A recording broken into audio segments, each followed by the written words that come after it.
हमारी अगली स्टोरी का नाम है the clever rabbit and the arrogant lion.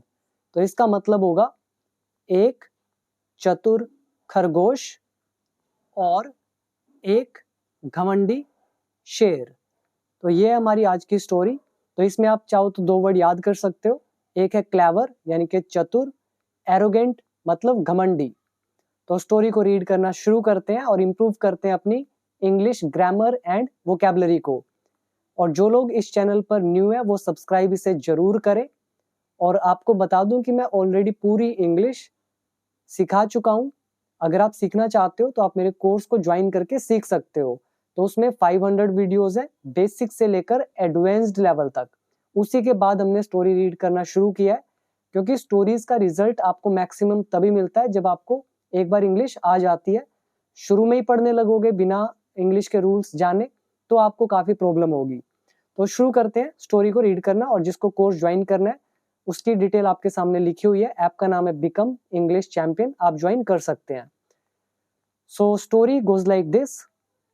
Once upon a time, एक समय की बात है, इन अ डेंस जंगल, एक घने जंगल में।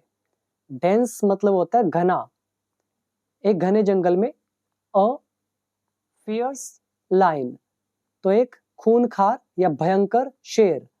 या फियर्स जो है इसका मतलब होता है वेरी एंग्री या एक्सट्रीमली एंग्री या भयंकर या खूनखार या वेरी वायलेंट।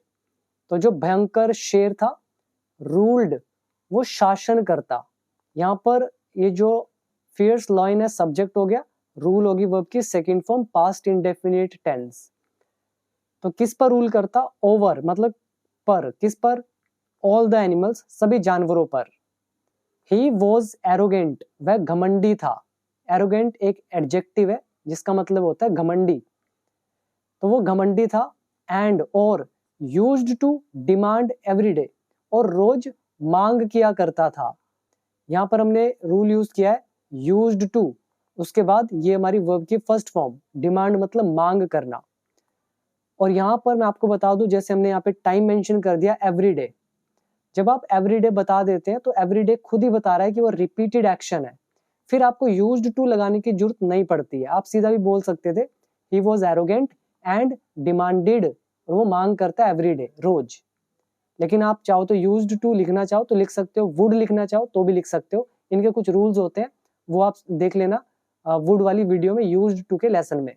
तो वो घमंडी था और मांग किया करता था रोज, दैट की वन एनिमल एक जानवर, शुड कम आना चाहिए, टू हिम उसके पास, एज हिज मील उसके भोजन के रूप में, फियरिंग हिज रैथ।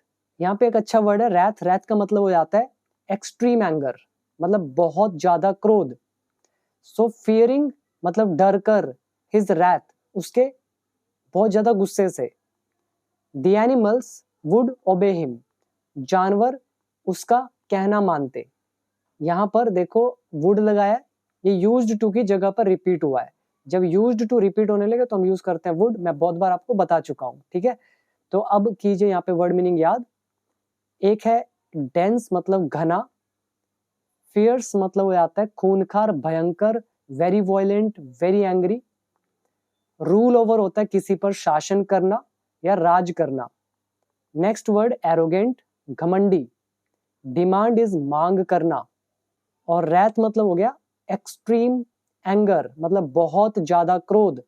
रैथ यहाँ पर नाउन है। मैं आपको ये भी बता देता हूँ, ये रैथ एक नाउन है। ये जो ऊपर फियर्स आया ये एक एडजेक्टिव है, एरोगेंट एक एडजेक्टिव है, डेंस एक एडजेक्टिव है, डिमांड यहाँ पर वर्ब है। तो ये चीजें आपको पता होनी चाहिए। और एक वर्ड और आप याद करेंगे, ओबे, कहना मानना। फिर क्या हुआ स्टोरी में? वन डे एक दिन, it was a clever rabbits turn. तो एक दिन जो ये चतुर खरगोश है उसकी बारी थी। यहाँ पर लगा है अपोस्ट्रोफ एस का यूज, टर्न मतलब बारी। तो ये खरगोश की बारी थी इस बार, एक दिन। इंस्टेड ऑफ गोइंग अर्ली मतलब जल्दी जाने की बजाय। Instead of is a preposition, instead of के बाद वर्ब लगती है, आईएनजी लगाते हैं। तो जल्दी जाने की बजाय द रैबिट डिलेड, खरगोश ने विलंब किया, विलंब मतलब देरी करना, तो उसने विलंब किया हिज अराइवल, अपने आगमन को मतलब उसके पहुंचने को। डेलिबरेटली मतलब जानबूझकर, इंटेंशनली या नोइंगली। तो कहेंगे कि जल्दी जाने की बजाय खरगोश ने जानबूझकर पहुंचने में विलंब किया। यहाँ पर रैबिट है सब्जेक्ट, डिलेड है वर्ब की second form, past indefinite tense, साथ में instead of preposition. The lion, जो लाइन था, रोअर्ड, इसने दहाड़ मारी। रोअर मतलब दहाड़ मारना, लाइन यहाँ पर सब्जेक्ट, पास्ट इंडेफिनिट टेंस। अब लाइन के बारे में बता रहे हैं कि कैसा इमोशन में था ये। फ्यूरियस मतलब वेरी एंग्री, किस चीज पर? एट द डिले, विलंब पर। यहाँ पर डिले जो है नाउन है, ऊपर डिले जो है वर्ब है। तो जो शेर है विलंब पर बहुत ज्यादा क्रोधित होकर उसने दहाड़ मारी और क्या बोला? वाई आर यू लेट, तुम लेट क्यों हो? यहाँ पर लेट है एडजेक्टिव। ये समझ में आया सारा? यहाँ पे आप वर्ड मीनिंग याद करें। टर्न मतलब हो गया बारी, ये अपोस्ट्रोफ का एस का यूज जो है ये वीडियो नंबर 5 देख लेना, या 6 या 5 नंबर। और इंस्टेड ऑफ मतलब के बजाय, ये हमारा प्रेपोजिशन के लेसन में हमने कवर किया है। इसके लिए और भी कई सारे वर्ड यूज होते हैं, जैसे रादर देन, डिस्पाइट, वो सारे यूज होते हैं, वो देख लेना। और डेलिबरेटली अच्छा वर्ड है, जानबूझकर यानी कि नोइंगली, इंटेंशनली, डिले विलंब करना, अराइवल इज आगमन, जैसे रेलगाड़ी का अराइवल टाइम होता है, डिपार्चर टाइम होता है, आगमन का समय, रवानगी का समय। टाइम टेबल जो होता है रेलवे स्टेशन पे उस पर लिखा होता है अराइवल टाइम। फिर वर्ड है फ्यूरियस, मतलब ये एडजेक्टिव है, वेरी एंग्री। रोअर दहाड़ मारना। इसके बाद है नेक्स्ट पैराग्राफ, द रैबिट, खरगोश जो है, रिप्लाइड, उसने रिप्लाई किया। अब यहाँ पे रैबिट के बारे में एडिशनल इंफॉर्मेशन दे रहे हैं। प्रिटेंडिंग मतलब नाटक करते हुए, टू बी होने का, फ्राइटन्ड मतलब भयभीत, फ्राइटन होता है भयभीत, मतलब वेरी स्केर्ड, वेरी अफ्रेड, बहुत ज्यादा डरा हुआ। ये यहाँ पर प्रिटेंड टू बी कैसे यूज हुआ, इनके हमारे रूल्स होते हैं, वो आपको आने चाहिए। मैं आपको वीडियो नंबर बता देता हूँ, उसमें मैंने एक्सप्लेन कर रखे हैं काफी सारे रूल्स, और एडवांस लेवल के हैं। वीडियो नंबर 127 से लेकर 131 तक देख लेना। उसमें लेसन थे, it is believed that, it claims that, it is sad that, it seems that, इस तरह के लेसन है। तो उनमें मैंने आपको कई सारे रूल्स बताए थे एडवांस्ड, तो वो यहाँ पर यूज हुए हैं। तो उसी की वजह से ये है टू बी कैसे लगते हैं, उसका एक रूल होता है, नहीं तो ये सिंपल में लिखते rabbit pretended that it was frightened, ऐसे होती सिंपल इंग्लिश। लेकिन एडवांस्ड में क्या किया, रैबिट लिखा, फिर सीधा लिख दिया प्रिटेंडिंग। अरे प्रिटेंडिंग क्यों है, यहाँ पे ईडी क्यों नहीं लगा, या फिर प्रिटेंडेड थर्ड फॉर्म या सेकंड फॉर्म क्यों नहीं लगी, या प्रिटेंड्स क्यों नहीं लिखा, तो सब देख लेना। तो खरगोश ने नाटक करते हुए भयभीत होने का रिप्लाई किया। अब उसके देखिए वर्ड क्या थे, यहाँ से नीचे तक। ओ माइटी किंग मतलब ओ शक्तिशाली राजा, माइटी मतलब होता है शक्तिशाली, जो ताकतवर हो। आई वॉज ऑन माई वे, मैं अपने रास्ते में था, बट लेकिन, अनदर लाइन जो दूसरा शेर है, स्टॉप्ड मी, उसने मुझे रोक लिया। ही क्लेम्ड, उसने दावा किया, टू बी होने का, द रियल किंग, असली राजा, ऑफ द जंगल, जंगल का, एंड और चैलेंज्ड, चुनौती दी, योर रूल, आपके शासन को। अब यहाँ पर जो मैं आपको बताने जा रहा हूँ, ये ध्यान से सुनना, क्लेम टू बी कैसे आया, ठीक है, ये कईयों को पता ही नहीं है कि ये कैसे आया। ये जो प्रिटेंड में रूल यूज हुआ है ना, सेम रूल इसके अंदर है, जो मैंने अभी आपको वीडियो नंबर बताए, ये 127 से 131, इसके अंदर क्लेम का भी लेसन है। एक छोटा सा एग्जांपल देता हूं, इट क्लेम्स दैट, दावा है कि, he was real, he was the real, पूरा ही लिख देते, ही वॉज द रियल, आगे जो भी सेंटेंस है। अब देखो ये दैट आ रहा है बीच में, एडवांस में क्या किया, ही लगा दिया पहले। अब ये क्लेम्स है, लेकिन हम तो पास्ट की बात कर रहे हैं, हमने कर दिया क्लेम्ड। अब यहाँ पे ही के बाद क्लेम्ड तो लिखेंगे, ही क्लेम्ड, दैट उड़ाएंगे, ही उड़ाएंगे, वॉज था, इसकी जगह लगाएंगे टू बी, उसके बाद आगे का sentence continue, he claimed to be. अब आप यहाँ पे देखो, ही क्लेम्ड टू बी। तो ये रूल है, अभी मैं पूरा डिटेल में एक्सप्लेन नहीं कर रहा हूँ, काफी बड़ी वीडियो है वो, तो देख लेना, उसको समझ में आएगा, ठीक है। तो अब करो वर्ड मीनिंग याद। एक आ गया प्रिटेंड, नाटक करना, माइटी मतलब ताकतवर, शक्तिशाली, फ्राइटन्ड एडजेक्टिव है, भयभीत, और क्लेम इज दावा करना, चैलेंज इज चुनौती देना। नेक्स्ट है the lion's pride was hurt, जो शेर का प्राइड था मतलब उसका जो घमंड था, उसका जो गर्व था, उसको ठेस पहुंची। आगे लिखा है इसने, शेर ने क्या बोला, यहां से देखिए यहां तक, ही रोअर्ड मतलब उसने दहाड़ मारी शेर ने और बोला हु डेयर्स, किसकी हिम्मत है, चैलेंज मी, मुझे चुनौती देने की। अब यहाँ पर स्टोरी में तो ऐसे ही लिखा था, मैं फिर भी यहाँ पे एक मिस्टेक आपको बता देता हूँ, हु डेयर, उसके बाद वर्ब की फर्स्ट फॉर्म, एक और देखना ध्यान से, हु डेयर वर्ब की फर्स्ट फॉर्म, और यहाँ पे मैंने लगा दिया टू। अब यहाँ पे जो ये है, ये डेयर टू का लेसन हो गया। इसमें डेयर एक वर्ब की तरह यूज हो रहा है, मेन वर्ब। जब ये मेन वर्ब की तरह यूज हो रहा है, देखो हु तो सब्जेक्ट हो गया, अब डेयर जो है वर्ब की फर्स्ट फॉर्म है। अब हु सिंगल सब्जेक्ट है तो डेयर के साथ एस लगना चाहिए, यहाँ पे लगाया हुआ है हु डेयर्स। उसके बाद टू के बाद फर्स्ट फॉर्म लगनी चाहिए, लेकिन यहाँ पे टू नहीं लगा हुआ, तो क्या टू लगना चाहिए यहाँ पर, क्लियर करते हैं, देखना ध्यान से नीचे वाला पहले, हु डेयर। अब यहाँ पे जो डेयर है ये एक मोडाल की तरह यूज हो रहा है, और मोडाल में हम कैन के बाद सीधा लगाते हैं वर्ब की फर्स्ट फॉर्म, शुड के बाद वर्ब की फर्स्ट फॉर्म, मे के बाद वर्ब की फर्स्ट फॉर्म। ऐसी डेयर या नीड ये सब मोडाल की तरह अगर यूज करें तो इनके तुरंत बाद लगनी चाहिए वर्ब की फर्स्ट फॉर्म, मतलब मोडाल की तरह यूज हो रहा है तो वर्ब की फर्स्ट फॉर्म लगाएंगे। अब देखो डेयर के बाद क्या लिखा हुआ है, चैलेंज मतलब वर्ब की फर्स्ट फॉर्म, तो यानी कि ये वाला रूल लगा है, लेकिन डेयर के साथ तो यहाँ पर एस लगा दिया, लेकिन मोडाल के साथ तो एस सी एस लगता ही नहीं है, तो यानी कि यहाँ पे ये एस जो है ना ये गलत है, तो सीधा बोलना चाहिए हु डेयर चैलेंज मी, किसकी हिम्मत है मुझे चुनौती देने की। अगर वर्ब की तरह यूज करते तो आप लिखते who dares to challenge me, ये होती ट्रांसलेशन राइट, ठीक है। आई एम 100% श्योर जो मैं कह रहा हूँ एकदम सही है, कोई दिक्कत की बात नहीं है, ठीक है। तो need as a main verb और नीड एज अ मोडाल हमने किया हुआ है, उसमें आपको बताया हुआ है।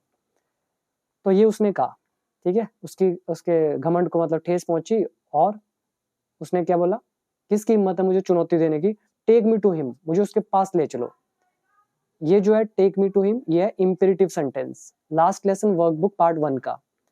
तो इसमें आप वर्ड मीनिंग याद कर सकते हो। पहला आ गया प्राइड मतलब गर्व या घमंड, हर्ट मतलब किसी को चोट पहुंचाना, डेयर इज हिम्मत होना, और रोअर इज दहाड़ मारना।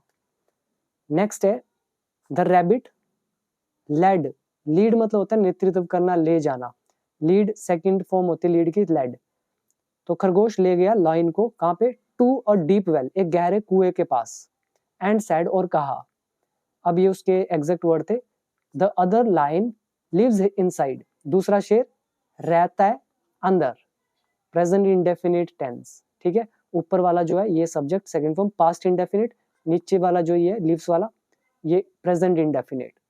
तो शेर अंदर रहता है, the line peered into the well, तो शेर ने कुएं में देखा, पियर अच्छा वर्ड है, पियर और एक होता है पीप, पीप मतलब होता है झांकना, और शेर जो है इसने पियर किया, पियर मतलब हो जाता है जब आप किसी चीज को क्लोजली या फिर केयरफुली देखते हैं तब आप यूज करते हैं सी सॉ सीन, उसकी जगह पे पियर, सेकंड फॉर्म पियर्ड।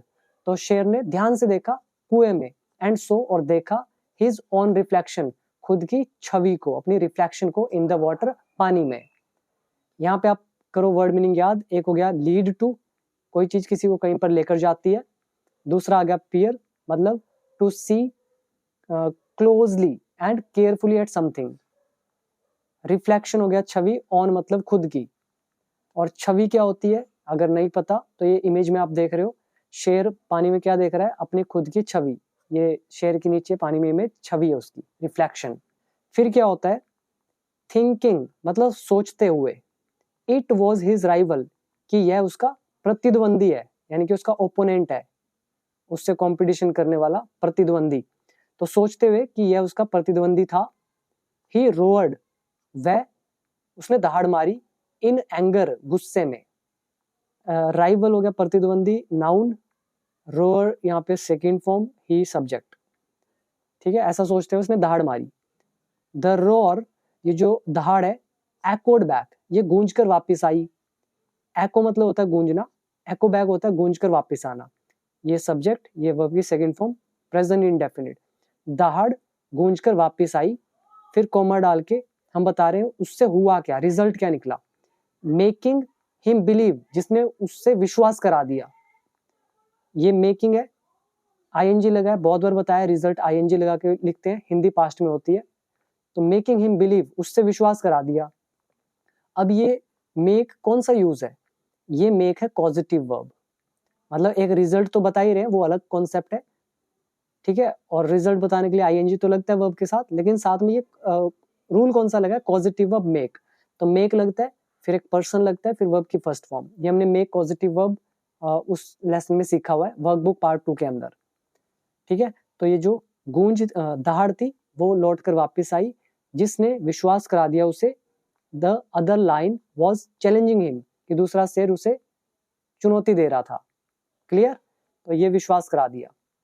यहाँ पर आप करें याद, एक अच्छा वर्ड है राइवल, प्रतिद्वंदी, दूसरा है एक्ोबैक, गूंज कर वापिस आना, तीसरा कॉन्सेप्ट हमने यूज कर लिया ये वाला मेक पॉजिटिव वर्ब का।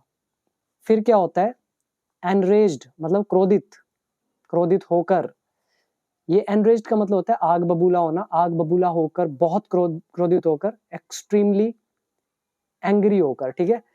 ही लीप्ड, उसने छलांग लगाई, लीप मतलब होता है छलांग मारना, इनटू द वेल, कुएं में, टू फाइट, लड़ने के लिए। अब देखो यहाँ पे एक ट्रांसलेशन यूज हुई ओनली टू, ओनली टू के बाद आ रही है वर्ब की फर्स्ट फॉर्म ड्राउन, ड्राउन मतलब डूबना। देखो हम कह रहे हैं गुस्से में क्रोधित होकर उसने छलांग लगाई लड़ने के लिए कुएं में, ओनली टू ड्राउन, लेकिन वो डूब गया। ये ओनली टू क्या बताता है कि ये तो उसने किया लेकिन हुआ क्या, वो डूब गया, ठीक है। तब ओनली टू लगाते हैं कि रिजल्ट बताने के लिए।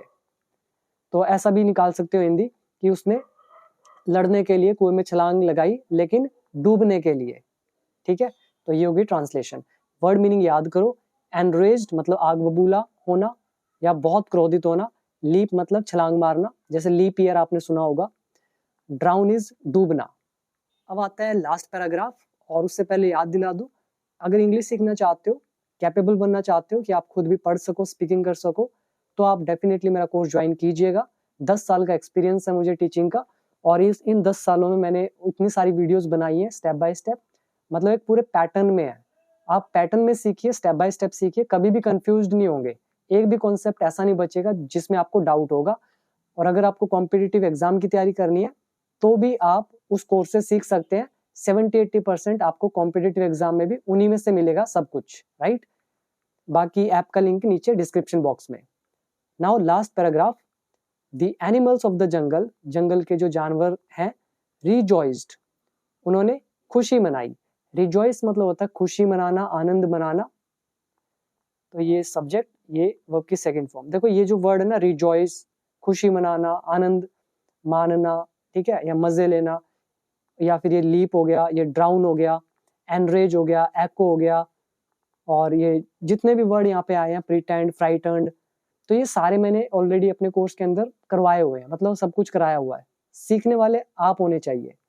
तो animals of the jungle rejoiced मतलब इन्होंने मजे लिए, आनंद मनाया। रिलीव्ड और इनको राहत मिली from the lions tyranny, tyranny मतलब होता है अत्याचार, जो शेर का अत्याचार है उससे इनको रिलीव मिला, यानी कि राहत मिली। दे प्रेज्ड, इन्होंने तारीफ करी, द रैबिट, खरगोश की, फॉर हिज विजडम, उसकी समझदारी के लिए। विजडम मतलब होता है ज्ञान, समझदारी, अकलमंदी या बुद्धिमता, तो उसके लिए इसका प्रेज किया।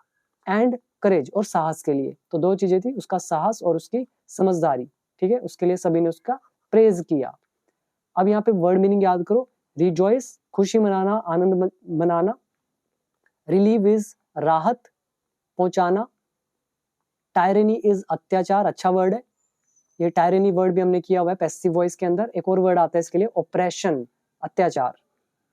विजडम, ये भी वर्ड हमने एडजेक्टिव वोकैब में किया हुआ है, नहीं सॉरी नाउन वोकैबलरी में, तो उस पे वीडियोस भी है 100 वर्ड्स की। तो विजडम इज समझदारी, बुद्धिमानी, या फिर अकलमंदी या ज्ञान। करेज इज साहस, प्रेज मतलब तारीफ करना। मॉरल क्या निकलता है स्टोरी का, इंटेलिजेंस यानी कि बुद्धिमानी, एंड विजडम और बुद्धिमता या समझदारी, कैन डिफीट ये हरा सकती हैं। डिफीट इज अ वर्ब और ये कैन का लेसन, तो ये हरा सकती हैं किसको? इवन यानी कि यहाँ तक की, इवन मतलब भी या यहाँ तक की, द स्ट्रॉन्गेस्ट सबसे मजबूत, ओपोनेंट यानी कि विपक्ष को, प्रतिद्वंदी को, ओपोनेंट मतलब राइवल, ठीक है, जो हमारे ऑपोजिट खड़ा है, कॉम्पिटिटर बोल सकते हैं। Strongest is superlative degree, superlative degree के साथ द लगाते हैं। तो इवन द स्ट्रॉन्गेस्ट ओपोनेंट मतलब यहाँ तक कि सबसे मजबूत विपक्ष को भी, ठीक है, हरा सकता है किससे? इंटेलिजेंस और विजडम से। तो ये चीजें हरा सकती हैं, ठीक है। उम्मीद करता हूँ समझ में आई होगी आपको ये पूरी स्टोरी, काफी अच्छी थी, काफी सारे नए वर्ड आज आपने सीखे। मेरी सभी वीडियोस को देखिएगा, पुराने वाली भी काफी सारी वीडियोस मैंने आपको दी है, और मेरे दूसरे चैनल को भी सब्सक्राइब कर लीजिएगा अगर आप न्यूज़पेपर के थ्रू इंग्लिश सीखना चाहते हैं, तो उस पर भी बहुत सारी वीडियोज है। चैनल का नाम बिकम इंग्लिश चैंपियन, सर्च कर लेना, मिल जाएगा। तो मिलते हैं इसके बाद अगली वीडियो में। Thank you so much.